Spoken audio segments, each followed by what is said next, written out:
Gates Adams here on behalf of Apex Trader Funding, and I'm here today with trader Jevaughn, who's another paid funded trader with Apex Trader Funding. And first and foremost, Jevaughn, I want to congratulate you on your recent payouts. Is this the first payout for you? Yes, first payout with Apex, first payout in general. Awesome. Well, congratulations. It's a big milestone. Now, is this are you pretty new to trading, or have you been at this for a while? I've been at it for a while. I'd say I'd be at it for 4 years now. Okay. Yeah, about 4 years now, but only this year I've seen the light.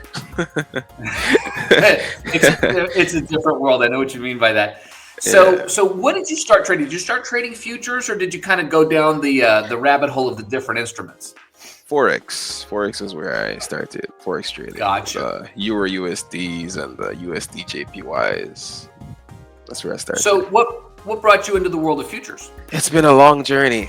Let me just start by saying that. Yes, yeah, it's been a long journey, but like I went through a lot of different instruments. I started with Forex, I went to crypto, went back to Forex, and then found myself in futures. I would have stayed with Forex, or should I say the CFDs, but I just wanted a stronger, because I decided to take the whole prop firm route. I wanted a stronger regulated company, and the best regulations seem to be with the futures side. Right. So after doing some research, I was just like, I need to make that switch. Were you operating with your own funds prior to this?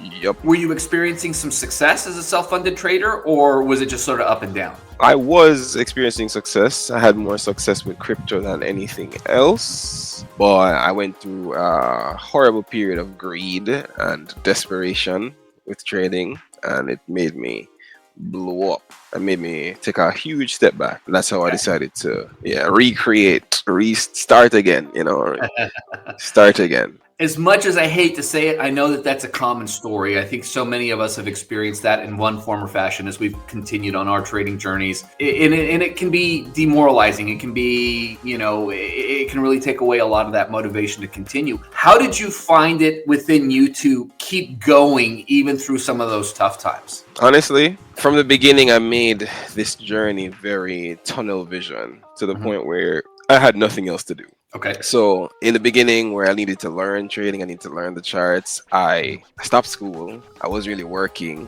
So all I had to do was to study the charts. Okay. When I started to have some success, all I was doing is the charts. When I lost everything, I had to go get a job or start to do something else for cash or whatever. I still made trading the main focus. Like every job I got was focused around trading. So I couldn't get anything in the daytime because I trade the US hours.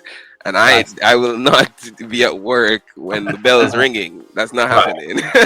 Even though I'm unprofitable, right? So I've just made it a way for myself that it's gonna always be this tunnel vision, that even when things went wrong, I literally had nothing else. Like, I'm a gamer, I sold my game. I couldn't even, like, if I'm stressed, I couldn't even play a video game. I'm just it's either trading or just meditate and then back to trading. Wow. So I literally cut off everything. Was there ever a time where you felt like maybe this wasn't going to happen? Just like short bursts. Like I've had some short burst of depression and doubt when like you have like a really bad day, like you blow account, or some horrible day where your psychology just goes into the dumpster. You're just like, can I even? It's just like, wait, no, it's just a bad day. It's just a bad day. It's not a bad life. It's just a bad day. If you've been around the trading community, you know what happens. It happens to everybody. Yeah. And one of, I think, the best things that you can do is be around other traders, whether it be virtually like this or face to face. But just knowing that it's part of the game, it's part of the journey, and if you really want to make it to the other side, you have to be able to. You've got to have something in play that keeps you going. And for some people, it's just that straight up commitment. For some people, it's a promise to somebody. I mean, there's a million different reasons for someone to stick it out, but there is the other side. So now at this point, how long have you actually been trading with Apex at this point? I'm looking to the right because I printed out the certification and I put it. I was going to say there's a calendar somewhere or something. Yeah. So yeah, the certification is there, and I think it says March. Okay, but that's when I passed the challenge.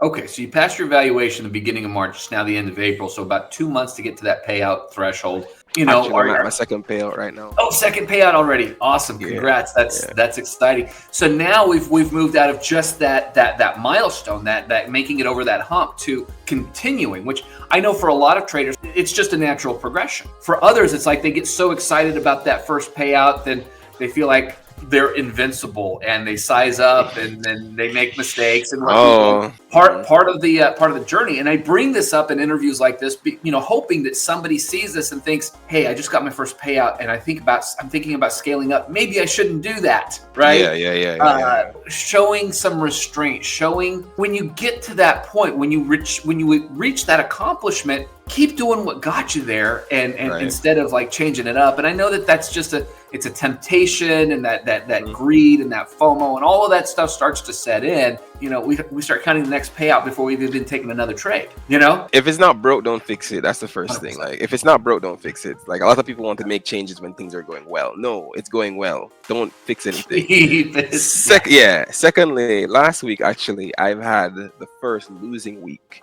in 12 weeks. Oh my! Okay. I was on a 12-week winning streak. Never in my life have I ever had a 12-week winning streak. And you know why I lost last week? I only lost 1 hour. You know why I lost last week? Because I broke it down. It's my psychology. I was counting down my payouts. I was like 2-3 days or 2-3 wins away from payout, and I'm focusing on winning and not my strategy. What happens? I lose money. So we're at what, Wednesday of this week? How's this week been looking for you? Did you come out of it? Yeah, I basically only placed 2 trades. One was a win and one was a break even, and it brought me to the payout. So I'm just like, screw it, I'm gonna take my payout and then start again next week. There you go. Sometimes you need that emotional break. I mean, as much as we want to get back in and continue doing what we've been doing, sometimes that break is important. Listen, no trading is trading. If that's one thing I've seen on the internet that I have to agree with, like, sometimes you make more money by just staying away from the charts. Like, absolutely. Look, I could tell you there have absolutely been days that I should not have been in the charts, and sometimes I pay the price, sometimes I don't. And I think that's part of the struggle with trading. You can make all the mistakes in the world and still win, and that's just sending the wrong message to your subconscious, in my opinion. That's true. You know, that's true. I refer to this as being rewarded for bad behavior, because all that does is it encourages you to do it again. Yes, exactly. Again, that's the nature of trading. You don't have to be right to win, but you also don't have to be wrong to lose. You could do everything right and have a losing day, a losing week. It happens, right? So the biggest thing that we can do is establish a level of consistency that we can rely on ourselves, because the market is not something we can rely on. If we can rely on ourselves, then those bad days, those bad weeks just don't matter in the long run. Right, in the long run. And it's a hard mindset to develop, but it's an important one. I agree.